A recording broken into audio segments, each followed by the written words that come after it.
question I've been wrestling with since before I bought this car, which is a 2025 Corvette Eray, is should I have got the Z06 or should I have got the Eray? And this is an ongoing problem. I've been wrestling with it for a long, long time. And now I think I've come to a conclusion. So I've owned this car, the Chevrolet Corvette Eray. I've owned this. This is a 2025, and I've owned it for just a little over 6 months.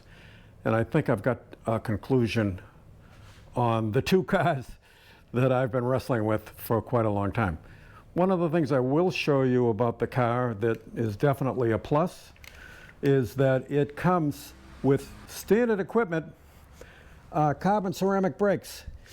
Now, if I were showing you steel brakes that have been more than 1 or 2 weeks of my driving, you would notice that there'd be brake dust all over the wheel. But there's no brake dust. Carbon ceramic brakes do the trick. In fact, I was going to get carbon ceramic brakes no matter what car I got, but then I did the math and I think this car was a better buy. And I'm going to tell you why. These brakes are $8,500. $8,500. And the base price on a Eray and a Z06, the Z06 is $5,000 more. Also, the Z06 comes with a $3,000 gas guzzler tax. So now we're talking not a few $1,000s, we're talking $16,500 price difference if you want to get the carbon ceramic brakes. And if I had this exact same car in a Z06, it would cost me $16,500 more. That's why this car, I'm really, really impressed with this car. The brakes in particular, but also the fact that it doesn't have a doggone gas guzzler tax, and it doesn't have a price difference of $5,000 either. So this is pretty nice. A couple of things I want to show you. One is how to get into electric. And I'll show you how you do this. First thing you do when you get in the car, shut the door, and here's the show. It's going to show you the battery up front. There's the front steering mechanism, and that's pretty cool. So how do we get into electric mode? So we want to back the car out in stealth mode, let's say. It's an early morning hour and you don't want to wake the neighbors. So the first thing you do is you put your foot on the brake. Actually, the first thing you do is you put your seatbelt on. And then the second thing you do is you turn the dialing knob.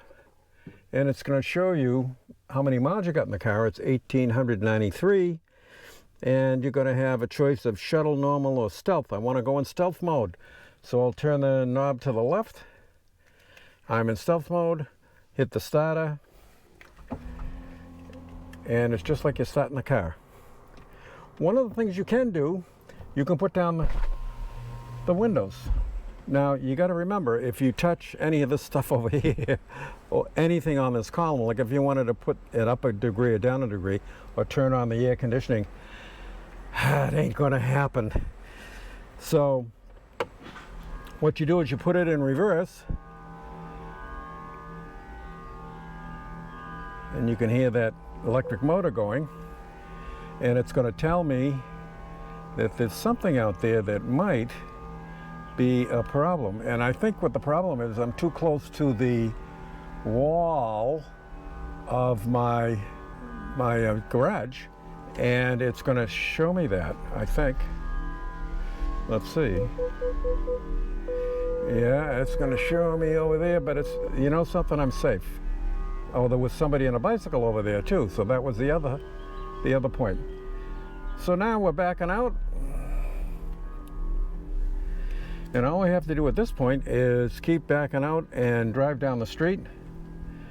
And that'll be it. The only other thing I want to show you is, I want to show you how the car segues from electric to gasoline. So let me show you that. And I can do that by just changing the thermostat on my dash. It's very, very simple to do. And it sets off it starts the engine.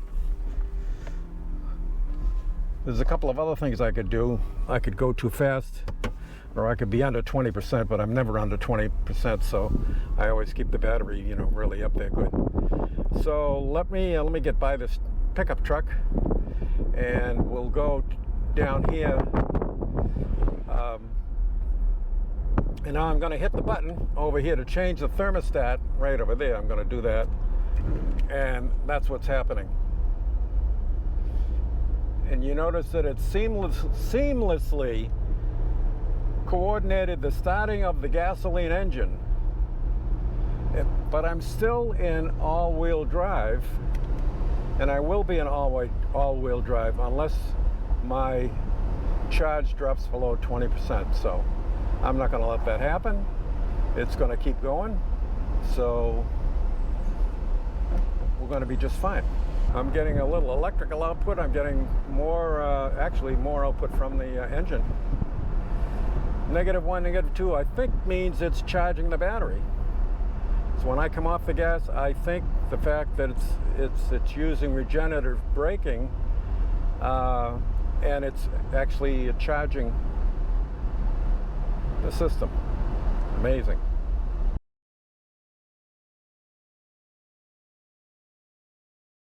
Now for a walk around. Boy, it's right out in the bright sun here today too.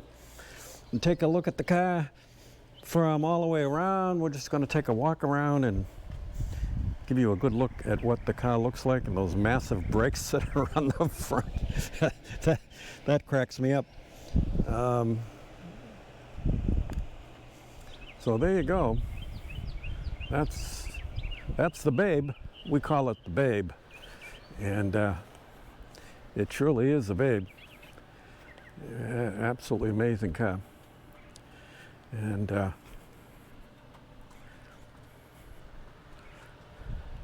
so there you go. Big tires. I don't know if you can see the tires in the back. Those tires are huge.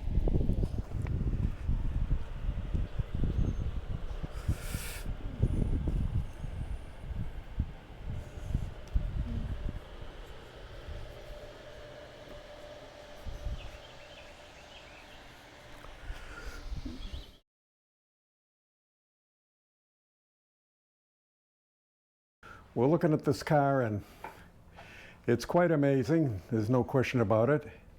But I think the one thing that, a couple of things that made me go in the direction of the Eray. And one was Harlan Charles.